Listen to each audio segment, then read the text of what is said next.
The city was a monster. Its noise and lights squeezed me smaller every day. I needed to escape. I found a cabin deep in the woods, no neighbors, just trees and silence. Inside it was simple and perfect. I felt peace for the first time in years. The woods felt safe. I closed my eyes, content, never guessing they weren't protecting me but trapping me. I woke up to the gentle tap of rain on the cabin roof. At first it was peaceful, a perfect soundtrack for my escape, but the rain never stopped. It grew louder, relentless, turning the world outside into a blur. By the fourth day, the rain was all I could hear, no longer soothing but overwhelming, pressing in from every side. Something was wrong, terribly wrong. It wasn't just the endless rain, it was the silence underneath it. On the first day, I had heard birds chirping. I had seen a squirrel skittering up a tree. Now there was nothing. The forest had gone completely quiet. No bird song. No rustling in the undergrowth. No animal calls. It was as if every living creature had vanished, fleeing from something I couldn't see. All that was left was the drumming of the rain and a deep, unnatural stillness. The forest wasn't empty, it felt like it was holding its breath, waiting. The world outside my window grew darker. Even in the middle of the day it was like twilight.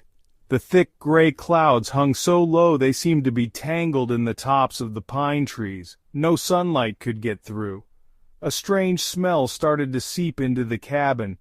It was a damp, earthy smell, like a flooded basement or a freshly dug grave. It was heavy and sweet, and it made my stomach churn. I tried to open a window to get some fresh air, but the smell was even stronger outside. It was the smell of the rain, the smell of the wet, rotting ground. The nightmare started on the fifth night. I dreamed I was at the bottom of a dark lake. I couldn't move my arms or legs. Heavy water pressed down on me, filling my lungs. I was drowning slowly. In the cold and the dark, I could see something moving above me, a shadowy shape on the surface, but I couldn't reach it.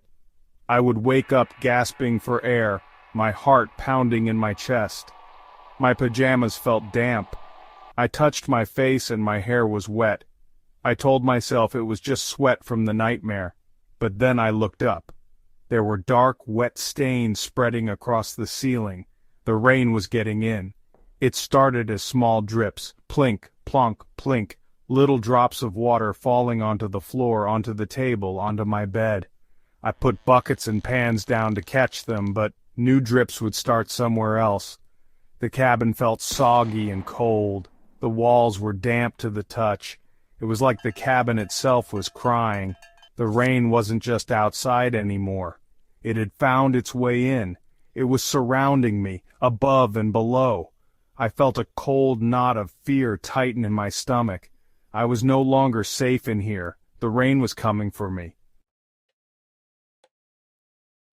I had to get out. The rain was relentless, pounding the cabin, soaking everything. I grabbed my keys and ran. The rain hit me like a wall, cold and sharp. I jumped in my car and drove, but the road only circled back to the cabin. No matter what I did, I was trapped. The rain felt alive, watching me, wanting me to stay. It wasn't just rain. It was something ancient, and I was its prey. I don't know how I escaped. Maybe it got bored. One morning I woke up and the rain had stopped. The silence was deafening. The sun was out, a pale, watery circle in the sky. The road was still muddy, but it looked different. It looked like it went somewhere. I didn't pack. I didn't even lock the door. I just ran to my car and drove. I didn't look back. This time the road didn't loop.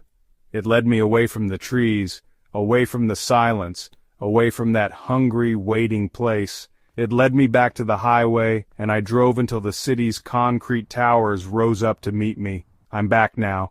Back in my apartment, surrounded by the familiar noises of the city. The sirens, the traffic, the shouting. I should feel safe here. I should feel relieved. But I don't. I am haunted. The city is no longer a monster I needed to escape from. It's a shield, but I'm not sure it's strong enough to protect me from what followed me back from those woods. I jump at every sound. I keep the lights on all night. I feel like I'm constantly holding my breath, waiting for something, waiting for the noise to stop and for a new sound to begin. It's the rain. I hear it. Even when the sun is shining and the sky is a perfect, cloudless blue, I can hear it.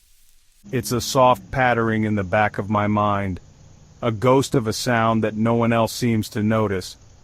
Sometimes at night, I'll wake up because the sound gets louder, turning into a roar that only I can hear. I'll check the windows, but the streets are dry. My skin feels damp. My clothes feel damp. It's happening all over again, but this time the cabin is my own mind. There is no road to escape on. I'm afraid to sleep. I'm afraid of the quiet. I am terrified of the rain. I still feel it watching me, a million tiny eyes in every drop of water. From the shower head, from the kitchen faucet, from the puddles on the street, it followed me home, or maybe it never left. Maybe it was always waiting for me. I keep asking myself the same question, over and over. What does it want from me? What did that hungry place in the woods want? I look up at the clear blue sky and I can hear the drumming of the rain, and I think the scariest part is, someday I might get an answer.